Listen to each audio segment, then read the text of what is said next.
Bihar police मुख्यालय से नई इकाइयों को खोलने के लिए प्रस्ताव गया था, जिसमें माननीय गृह मंत्री जो हमारे मुख्यमंत्री हैं सहमति दिए हैं। उस संबंध में आपको अवगत करवानी थी। 2 नई इकाई जिसकी गठन की सहमति मिल गई है, अब कैबिनेट में जाएगी पद क्रिएशन के लिए जहां भी ज़रूरत होगा। वो एक साइबर क्राइम कम साइबर सिक्योरिटी इकाई है, दूसरी है नशीली पदार्थ एवं प्रोहिबिशन की इकाई। अब तक जो एनडीपीएस एक्ट से संबंधित कांडों थे वो इकोनॉमिक ऑफेंसेस विंग देख रहा था, और प्रोहिबिशन को लागू करने के लिए सीआईडी के अंतर्गत ही एक इकाई थी। बट वर्तमान में जो समाज में बदलाव आई है, जो नवयुवक नशा की ओर कुछ बढ़ते हुए दिखे हैं, इसलिए हमने प्रस्ताव भेजी थी कि अलग से प्रोहिबिशन, अवैध शराब का खपत करने वाले के खिलाफ कार्रवाई एवं सभी नशीले पदार्थ जिसमें दवाइयाँ भी होती हैं, फार्मास्यूटिकल कई दवाई भी ऐसी होती है जिसे प्रिस्क्रिप्शन ड्रग कहते हैं, वो आम तौर पर बाजार में बिक्री हो रही है और नवयुवक और अन्य लोग भी उसकी प्रयोग कर रहे हैं। तो इसके लिए रोकथाम के लिए बाकी राज्यों में भी हुआ है। एक नारकोटिक कंट्रोल ब्यूरो के अनुरूप स्टेट एंटी नारकोटिक कम प्रोहिबिशन इकाई की गठन की भी मंजूरी मिली।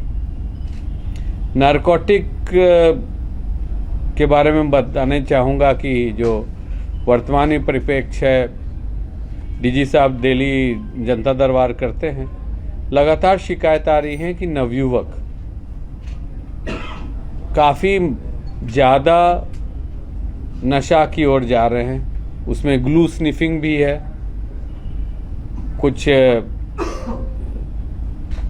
रेलवे लाइन किनारे देखेंगे, फिर थिनर, एक पेंट का थिनर का आता है केमिकल, उसका भी प्रयोग करते हैं। उसके अलावा कई दवाइयां हैं इंजेक्शन से ली जाती है जो कि मेडिकल प्रिस्क्रिप्शन में है, उसका भी पाया जा गया है कि बिहार में कुछ खपत बढ़ी है। हम लोग ने समीक्षा किया, तो इस इकाई का नींव रखने के लिए हम लोग ये कोशिश किए हैं कि पहले इंटेलिजेंस कलेक्ट करें कि किस तरह का मादक पदार्थ, नशीले सामान बाजार में वितरित हैं।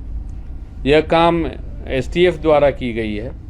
जनवरी माह में एक स्पेशल इकाई कुछ 5 ही 6 ऑफिसर्स का हम लोग बनाए थे, जिनका काम था कि किस किस तरह की रासायनिक नशीली पदार्थ या गांजा, भांग, चरस तो हम लोग सब जानते हैं, और ओपियोइड्स क्या क्या बाजार में और कहां से आ रहा है।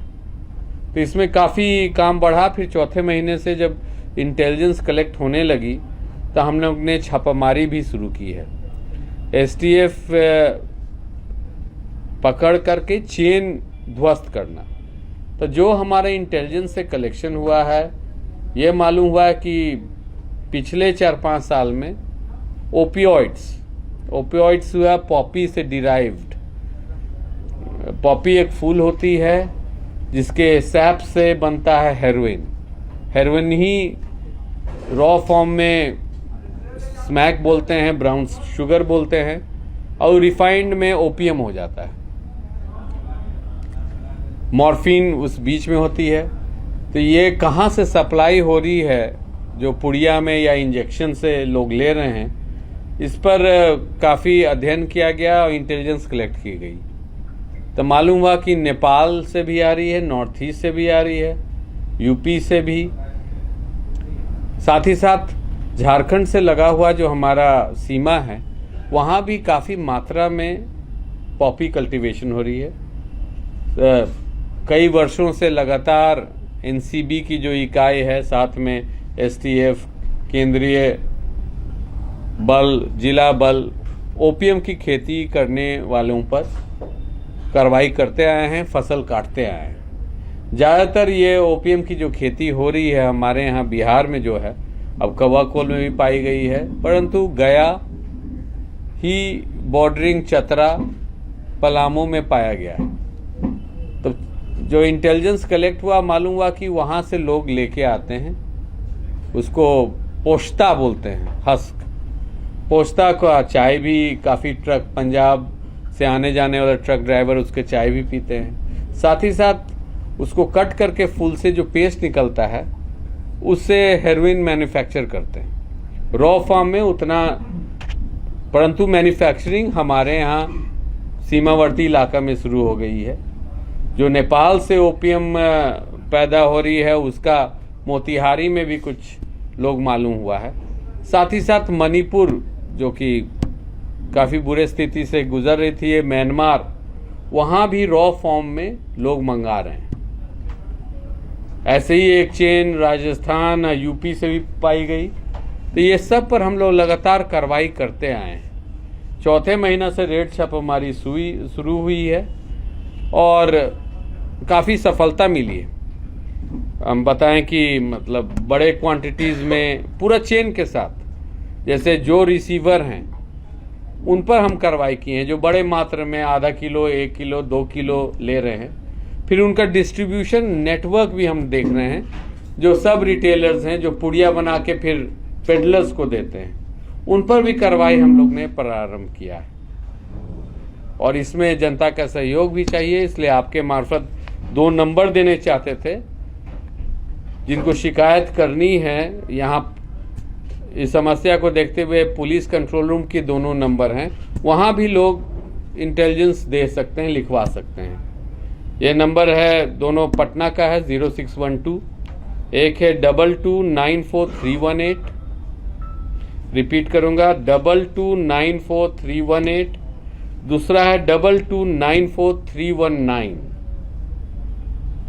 तो इन नंबर पर अगर किन्हीं को सूचना देना होगा तो जरूर बताएंगे। जो गैंग इन्वॉल्व हैं बड़े पैमाने पर, जो बड़े मात्रा में लाते हैं, वो काफ़ी सोफिस्टिकेटेड है। जो 2-3 बड़ी छापेमारी हम लोग का किया गया है। मोतिहारी में 2, नवादा थाना अंतर्गत आरा में, जैसे आरा वाले जो व्यक्ति थे वो यूपी से लाते थे, तो यूपी में गाजीपुर के आसपास उनकी मोबाइल बंद हो जाती थी। अब फिर मोबाइल कब आते थे, एस्कॉर्ट रखते थे, एक गाड़ी पकड़ा गया तो जो रिसीवर है वो भाग जाएगा। परंतु जब छापामारी हुई हम लोग सक्सेसफुल थे। मेन आदमी तो नहीं पकड़ाया हुआ है, परंतु उनके यहाँ से डायरी मिली जिसमें 12 रिटेलर जिनको ये बेचते थे उनकी भी नाम आ गई। वो मसौड़ी के थे, धनरुआ के थे, जहानाबाद के थे, पोटही के थे। वो उनसे 100-200 ग्राम मात्रा में लेके पुड़िया बना के डिस्ट्रीब्यूट करते थे।